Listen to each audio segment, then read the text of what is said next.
The UN's World Meteorological Agency has found that climate change is increasing the impact of storms like Typhoon Haiyan. And closer to home, in findings released tonight, the WMO says that Australia this year has experienced the world's biggest increase in average temperatures. This report from Jake Sturmer. You don't have to look very hard to see the devastating impacts of extreme heat.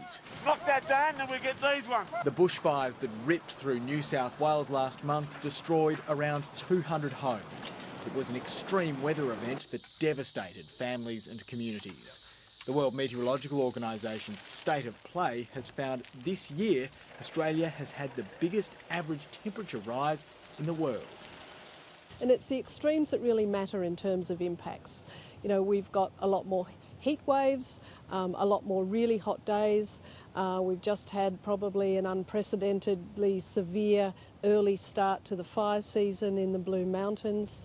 And it's not just records being smashed in Australia. The UN's meteorological organisation found that temperatures had continued to rise almost everywhere. What the WMO is putting out is to basically confirm a lot of patterns that we've already seen developing over the last few decades. So they show that 2013 is shaping up to be in the 10 warmest years on records.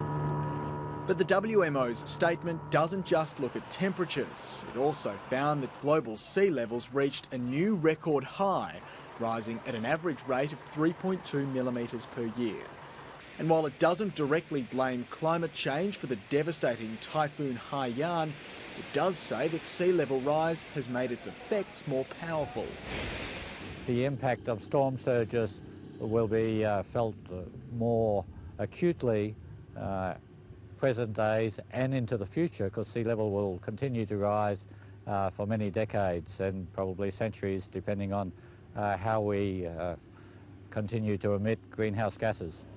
The climate snapshot will help inform policymakers gathered at the UN's climate talks in Poland. But there's no minister from the Australian government. Instead, it sent its ambassador for climate change. Jake Sturmer, Lateline.